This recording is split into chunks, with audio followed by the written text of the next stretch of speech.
Just behind him, I was the foundation he stood on, the architect of the castle he called his kingdom, and I was about to watch him try and burn it all down with me inside.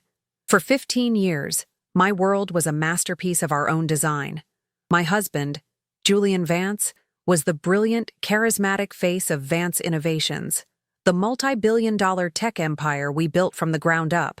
He charmed investors and dazzled the media, while I, Ilara Vance, remained in the shadows by choice. I was the strategist, the systems builder, the one who saw the long game. I wrote the code for our first flagship product on our honeymoon and designed the corporate structure on a napkin in our first apartment. I never needed the spotlight. His success felt like my own. Our life was a symphony of shared dreams, galas under crystal chandeliers, winters in Aspen, and the quiet, profound satisfaction of seeing our name equated with genius. I believed our partnership was perfectly balanced, a fusion of his vision and my execution. I saw him as my co-creator, my partner in everything. I had absolutely no idea he saw me as an obstacle. If you're ready to see how this perfect world shatters, make sure you subscribe and let me know in the comments where you're watching from. My trust in Julian was absolute, the bedrock of my existence. He would often come home late from a press tour, pull me close, and whisper, "They have no idea you're the real genius, do they?" I'd just smile, content in our private truth. I thought it was our secret, a testament to our unbreakable bond. That same trust extended to Chloe Sterling, our ambitious head of acquisitions. I saw her as a reflection of my younger self, sharp, driven, and hungry. I took her under my wing, mentored her, and championed her rise through the company. When she and Julian started spending more time together, I saw it as a sign of a healthy, collaborative executive team. I was proud of the culture I had helped build, one of loyalty and shared ambition. I mistook her admiration for friendship and Julian's praise for devotion. Looking back, the signs were all there, hidden in plain sight. The late-night strategy sessions, the sudden trips they took without me, the way his eyes would glaze over when I spoke about long-term projects. But I was so deeply invested in the beautiful illusion I had helped construct that I couldn't see the rot spreading right beneath my feet, preparing to swallow me whole. The silence in the car was louder than the storm of flashing cameras I had left behind. Each pop of a flashbulb felt like a gunshot, and Julian's words were the bullets that had ripped through the fabric of my life. "I'm done with this chapter."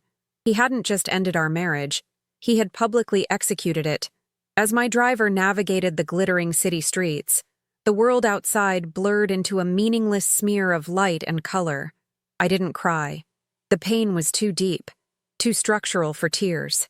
It was a tectonic shift that cracked the very foundation of my identity. Instead, a chilling clarity washed over me. The affair was just the public spectacle, the smokescreen. The real attack was hidden in that whispered phrase, sovereign protocol. It wasn't a crime of passion. It was a premeditated assassination of everything I had built, everything I was. My grief was already crystallizing into something harder, colder, and far more dangerous. Resolve. The woman who entered that gala was gone forever. Walking into our mansion felt like stepping onto a beautifully designed movie set after the final take. The life we had curated, the art on the walls, the photos of us smiling in Paris, the shelf of industry awards, it all seemed like a collection of props for a grand deception. Every object was a monument to a lie. I ran my hand over the cool marble of the fireplace, the one we'd chosen together on a trip to Italy. It now felt like a tombstone. I made my way to Julian's study, the room I had designed to be his sanctuary, his command center. My eyes immediately landed on a new, state-of-the-art document shredder tucked discreetly in the corner. The protective plastic was still peeling off the logo. It was a small detail, but it screamed intent. This wasn't a recent decision. This was the final stage of a long, meticulous plan. He hadn't just cheated. He had conspired. He had been actively erasing my contributions, shredding our history, long before he ever stepped on that stage. In that moment, the hurt that had been threatening to drown me was consumed by a cold, calculating fury. I wasn't a grieving wife anymore. I was a strategist facing a hostile takeover. My mind, the very tool Julian had used to build his kingdom and now sought to discard, began to work. Who could I trust in a world where my closest ally was my greatest enemy? Not our lawyers, who were loyal to the company brand, to Julian. Not our friends, who were now just horrified spectators. I needed someone whose loyalty was personal. Someone who understood the architecture of my world because I had personally put them in place. My fingers flew across my phone's screen, stopping on a name. Marcus Thorne, the quiet, unassuming head of our IT department. A genius I had discovered and promoted against Julian's initial skepticism. He owed his career to me. I pressed call, my voice devoid of the tremor I felt in my soul. "Marcus," I said, the words as steady as steel. "I need your help. It's off the record. I believe the company is under attack from within." Marcus didn't hesitate. His loyalty, it turned out, was one of the few things I had built that Julian hadn't managed to corrupt. Within minutes, he had reactivated a secure administrative backdoor into the Vance Innovation servers, a digital ghost key I had designed years ago as an emergency contingency, a secret I had never even shared with Julian. As the city slept, I sat bathed in the cold blue light of my monitor, my home office transformed into a war room. I began my search, typing "Sovereign Protocol" into the system-wide search. Nothing. It had been professionally scrubbed, but I wasn't looking for what was there. I was looking for the digital scars left by what had been removed. I sifted through deleted server logs, cache files, and encrypted email fragments. And then, I found it. A single, corrupted file header that had survived the purge. It was a heavily redacted financial plan, outlining a series of catastrophic, high-risk investments. The plan was linked to a shell corporation I had never heard of, Ethelred Holdings. The document was authored by Chloe, approved by Julian, and dated 6 months ago. The public humiliation wasn't the start of their betrayal. It was their victory lap. As I dug deeper into the fragmented data, the full, monstrous scope of their plan unfurled. Ethelred Holdings. The name was a cruel, historical joke meant for me.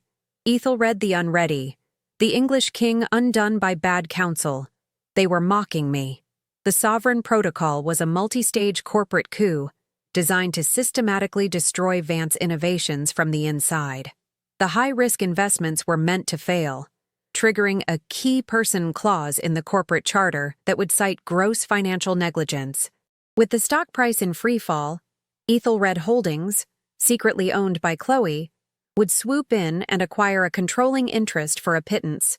The final, soul-crushing piece of the puzzle was the narrative they had crafted. They had already planted the seeds of my downfall, preparing to leak fabricated documents to the press that would paint me as an emotionally unstable, reckless spouse whose erratic behavior had ruined the company. They weren't just stealing my future. They were methodically erasing my past and salting the earth of my legacy. This wasn't a divorce. It was annihilation. For a fleeting moment, standing on that stage under the glare of 100 spotlights, I felt the world fracture.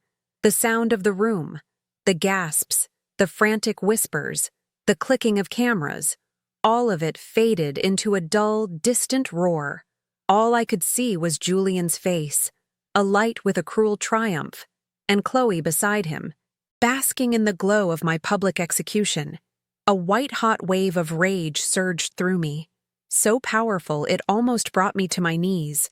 I wanted to scream, to tear down the beautiful facade of the foundation I had built, to expose them for the parasites they were. But then, my eyes locked with Julian's. He was waiting for the explosion.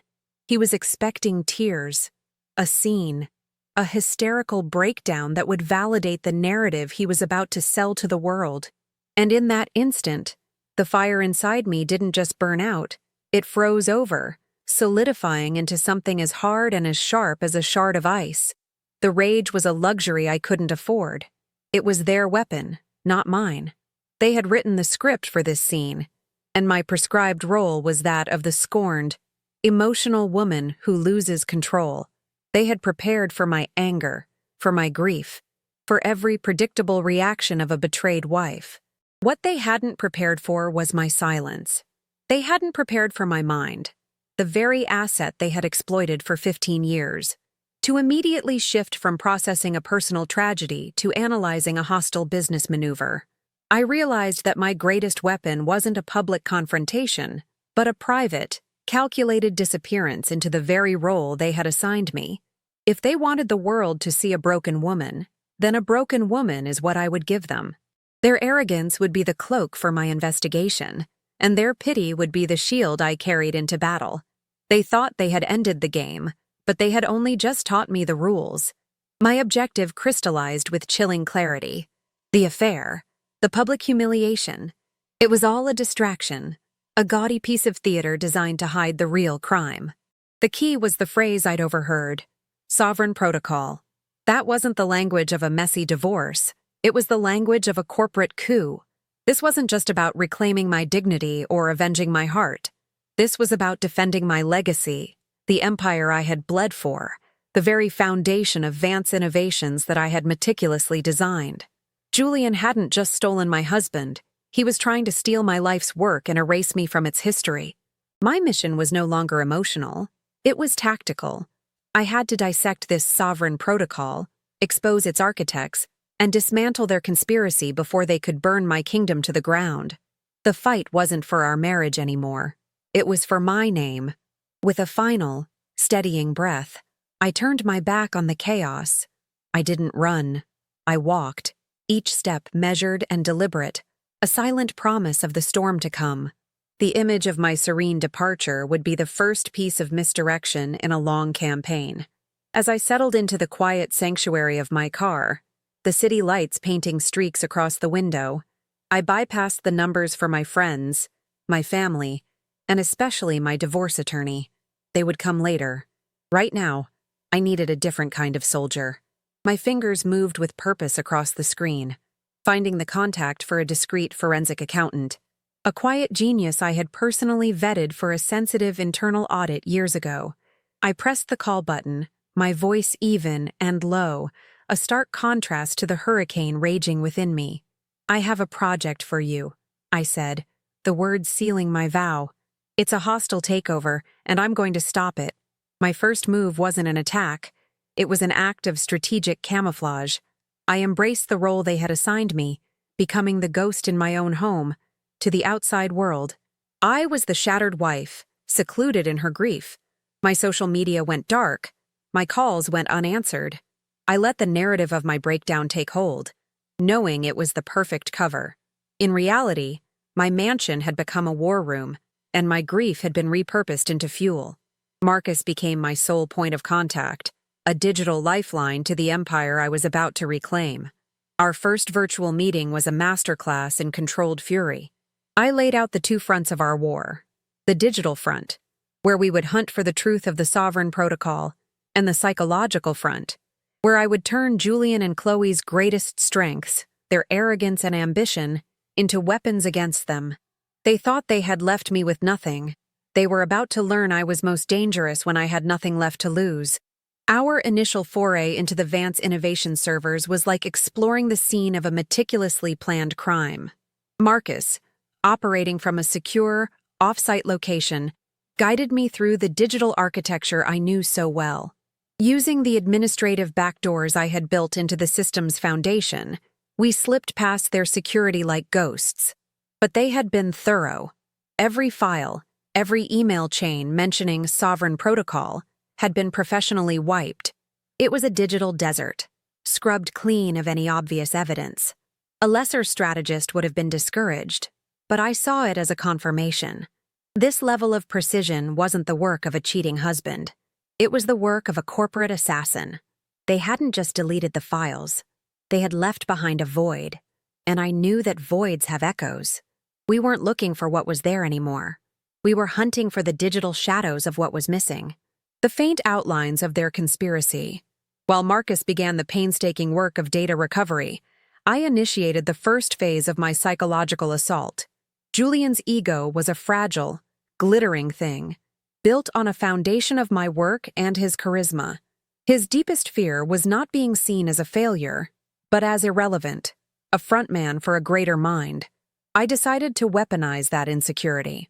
I reached out to an old contact, a respected financial journalist named David Chen, a man whose career I had discreetly helped years ago by giving him an exclusive on one of our early acquisitions. I crafted an anonymous tip, framing it as a leak from a concerned board member. The narrative was simple and poisonous. Chloe Sterling was the true new power at Vance Innovations, a brilliant operator who was already positioning Julian as a figurehead. I didn't accuse them of an affair. I implied something far more insulting to Julian, that he was being outplayed. The execution was flawless. David, sensing a juicy story about a power struggle at a tech giant, ran a small but influential piece on his financial blog. The article was a masterpiece of insinuation, filled with phrases like Sterling's rising influence and sources question who is truly steering the ship. It never mentioned me. It didn't need to. Its sole purpose was to plant a single, corrosive seed of doubt in Julian's mind. Was Chloe his partner, or was she his successor? I pictured him reading it, his morning coffee turning bitter in his mouth. The praise he had showered on her at the gala would now feel like a political liability. I had turned his own public declaration into the first crack in their alliance. The beauty of the move was its deniability. It was just industry gossip. But for a narcissist like Julian, gossip that questioned his authority was a declaration of war. The effect was immediate and exactly as I had predicted. Marcus, monitoring internal communications, reported a subtle but significant shift. There was a flurry of emails between Julian and Chloe's assistants, scheduling urgent one-on-one meetings with no agenda listed. The tone of their internal memos became clipped, overly formal. I could feel the temperature dropping between them from miles away. Julian, I knew, would be watching Chloe with new eyes, scrutinizing her every move, every suggestion, for signs of a power grab. Chloe, in turn, would sense his suspicion and resent it, seeing it as a lack of faith in their plan. The trust between them, which was never more than a shared ambition, was already beginning to fray. They were so busy looking at each other for signs of betrayal that they never thought to look outside, to the woman they believed was weeping in her empty mansion. With the psychological gears turning, I refocused my energy on the digital hunt. The name, Ethelred Holdings, was our North Star. It was too specific, too personal, to be a random choice. I instructed Marcus to ignore the wiped server data for a moment and instead focus on the company's financial outflows. We were no longer searching for a document, we were following the money. Using his deep access, Marcus began to analyze years of transaction logs, looking for patterns that the standard audits were designed to miss. He cross-referenced transfers to offshore accounts, payments to newly formed LLCs, and consultancy fees paid to unknown entities. It was like searching for a single grain of sand on an endless beach. But I knew my husband and his co-conspirator.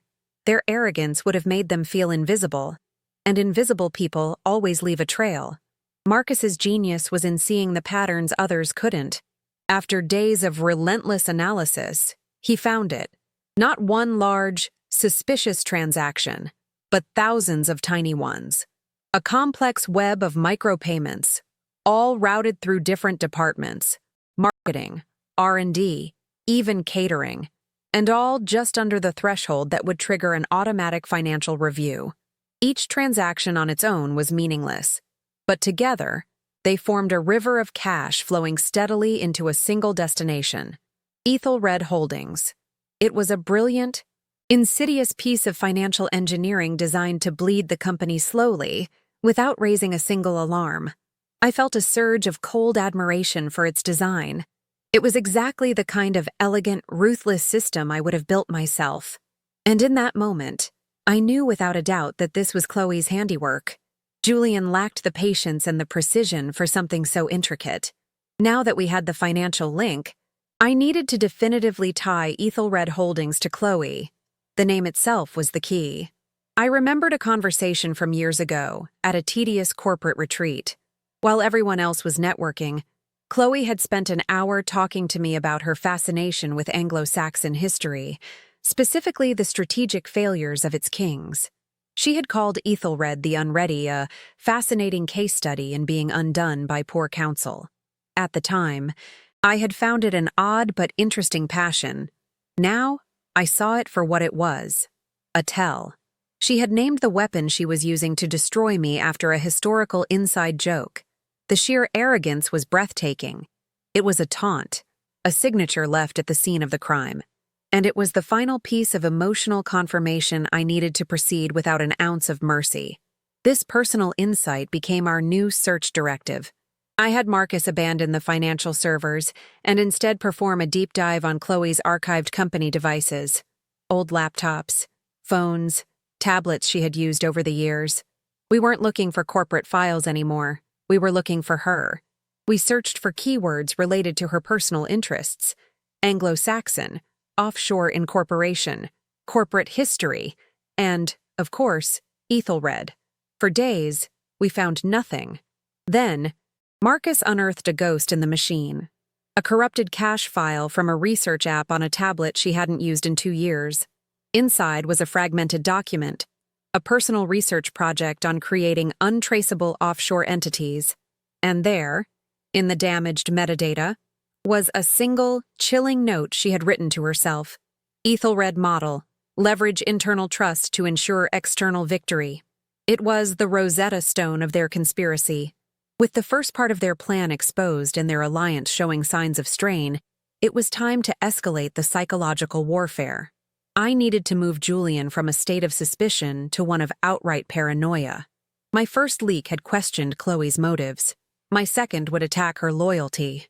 I used a different asset this time: a well-known gossip columnist who owed me a favor after I'd discreetly killed a damaging story about her son years prior. The new rumor I fed her was simple, devastating, and utterly believable given Chloe's reputation. I told her that Chloe Sterling had been taking secret meetings with our biggest competitor, Titan Dynamics, allegedly discussing a senior executive role. I even provided a fake date and the name of a high-end restaurant to make it feel authentic. It was a complete fabrication, but it was perfectly tailored to Julian's deepest fears. The rumor ignited.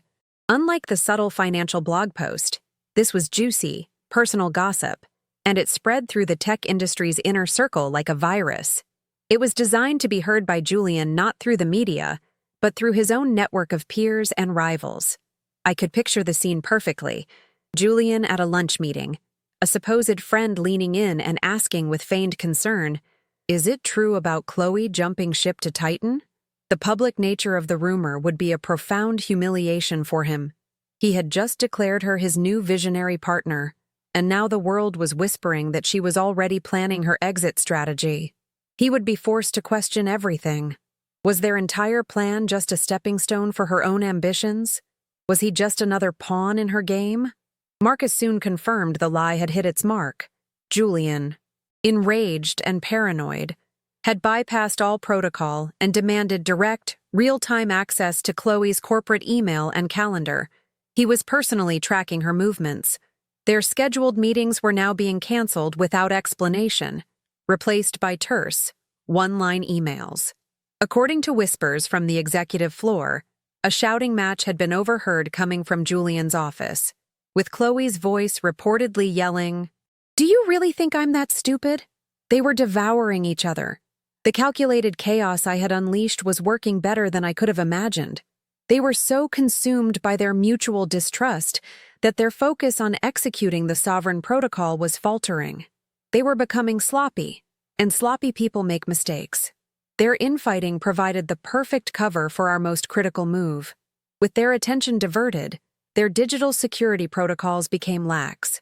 A senior systems administrator loyal to Chloe Afa was temporarily reassigned by a paranoid Julian, creating a brief window of opportunity. During that window, Marcus found what we had been searching for. It wasn't hidden in an encrypted file or buried on an offshore server. It was sitting in a temporary, unprotected folder on a drive, a place for collaborative documents. It was a complete. It contained the planning, the exact date of the transaction, framing me for the fallout. It was the entire playbook. I felt a stillness descend for weeks, solidified into something absolute there, laid out in sterile corporate language, a detailed plan to fabricate a history of my erratic financial decisions, complete with forged emails and falsified expense reports. They had drafted press releases that painted me as an emotionally unstable liability, a scorned woman taking the company down with her. The protocol wasn't just about stealing the company, it was a character assassination of the highest order. They had meticulously crafted a narrative to erase my legacy, to ensure that history would remember me not as the architect of Vance Innovations, but as its destroyer. The document wasn't just evidence of a crime, it was a testament to the depths of their cruelty. Holding the digital copy of their entire conspiracy, I felt the balance of power shift definitively. The silent war was over. I had won. They were still moving, still planning, still whispering betrayals to each other, but they were already ghosts. They just didn't know it yet. I now possessed the weapon that would not only stop them, but annihilate them. The psychological warfare had fractured their foundation, and Marcus's digital brilliance had given me the evidence to bring the whole rotten structure crashing down. My plan was no longer about defense or discovery. It was about timing. I would let them proceed. I would let them walk onto the stage they had built for my execution, confident in their victory. I would let them call the emergency board meeting and read their prepared statements. And then, I would show them what a true sovereign protocol looked like. The message from Marcus was a single, stark sentence. Terminal before the connection was severed. They found the access point. Hung in the silent air of my command center. For a moment, the world seemed to slow down to a dull roar. The ghost in the machine,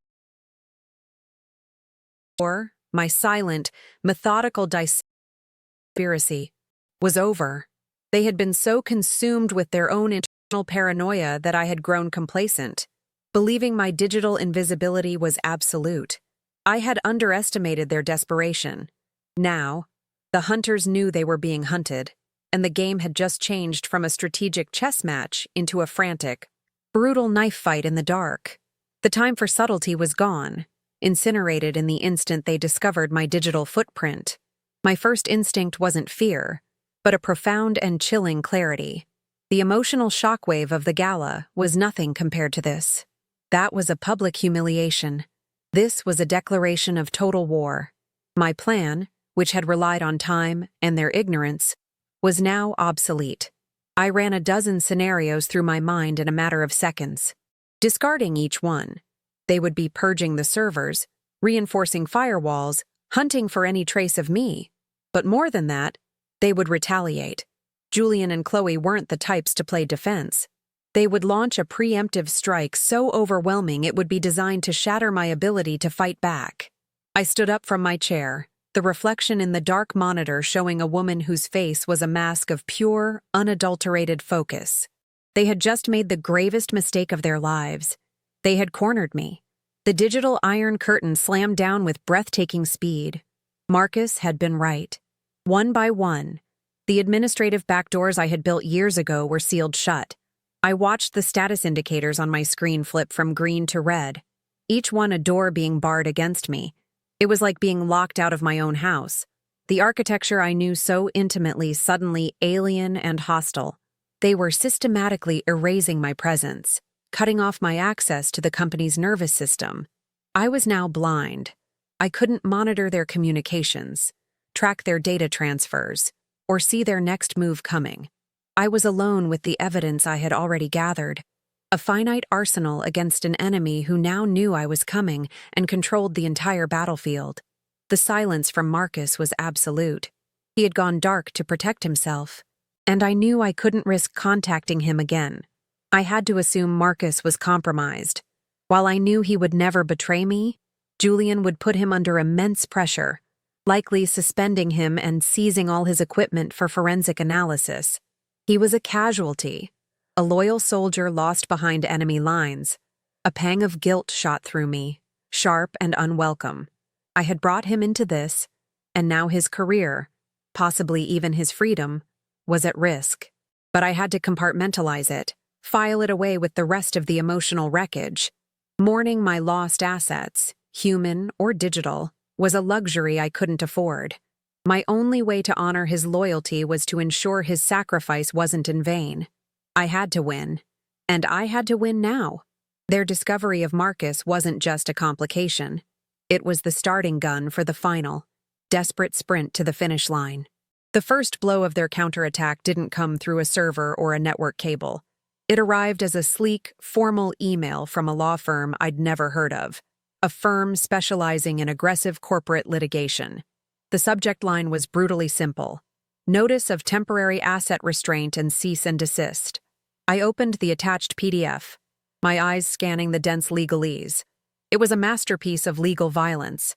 Citing a clause in my prenuptial agreement regarding actions that could materially harm the value of shared marital assets, Julian's lawyers had successfully petitioned a judge for an emergency order.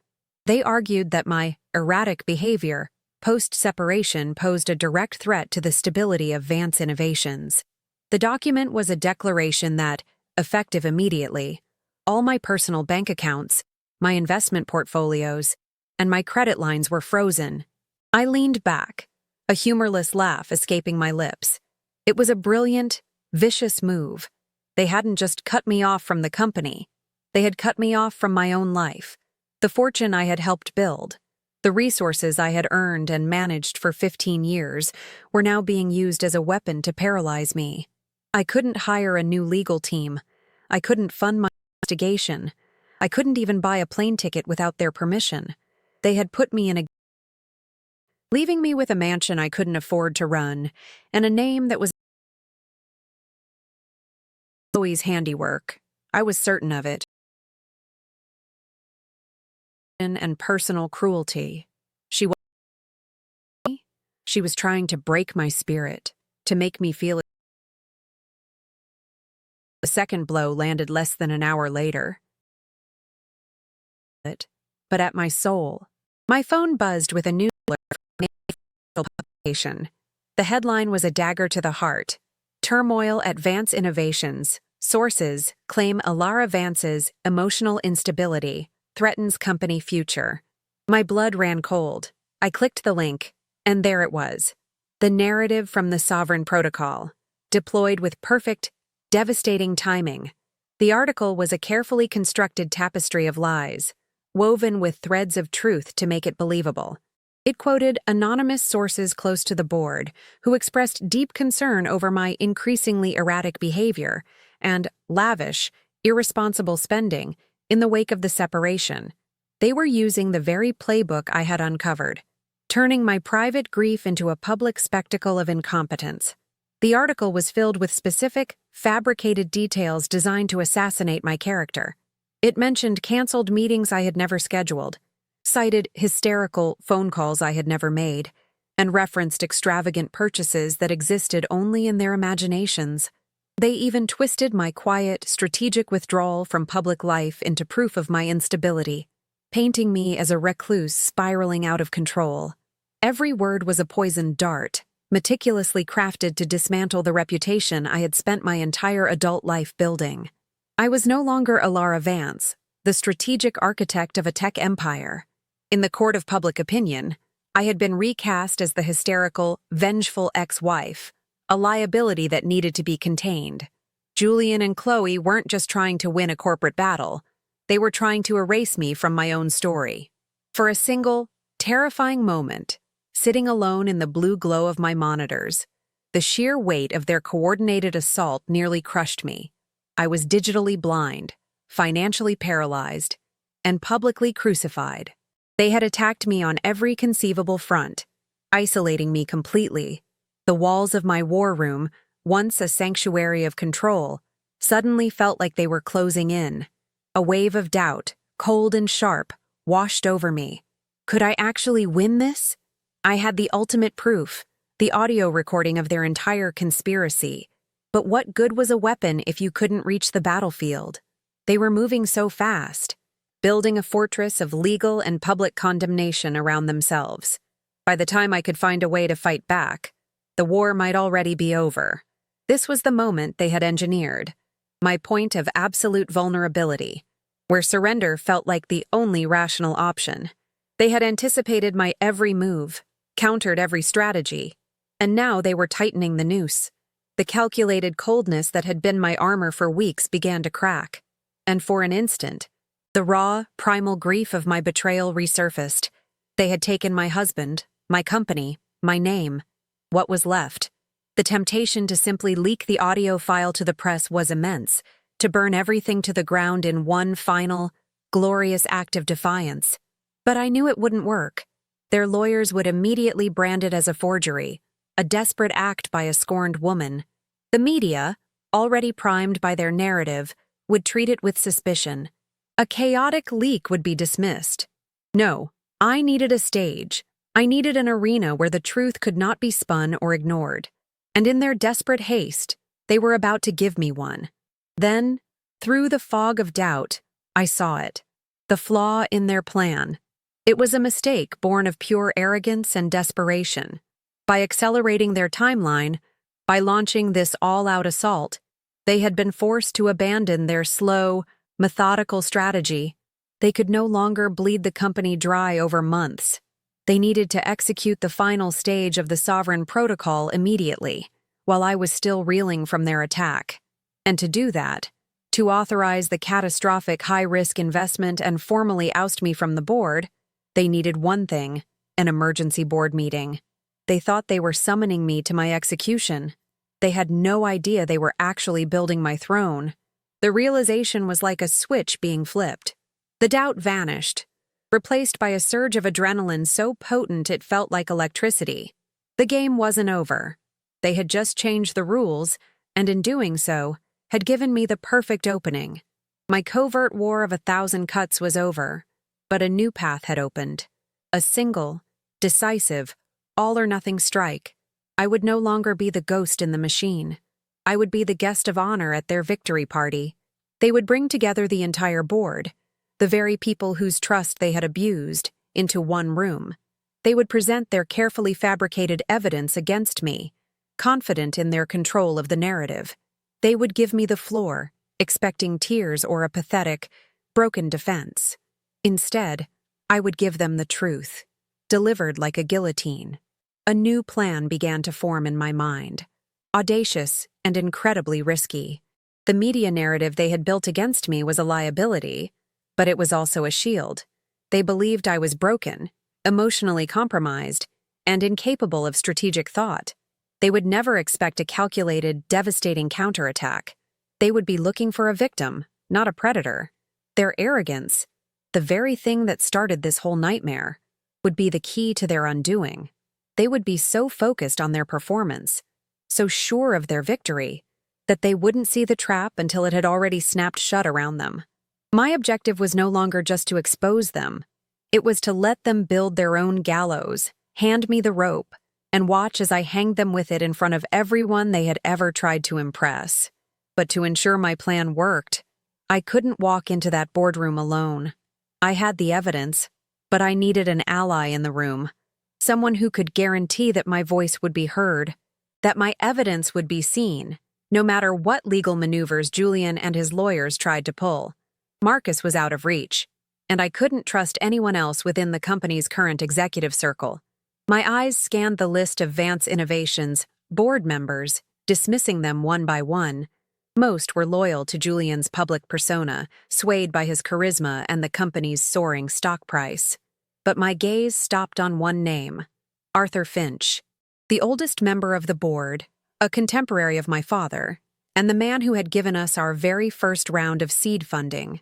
Julian had always dismissed Arthur as a relic, a sentimental old fool who was out of touch with the fast-paced world of modern tech. He saw Arthur's constant questions about corporate ethics and long-term stability as a hindrance, not a virtue. But I knew better. I had sat with Arthur for hours, listening to his stories about the early days.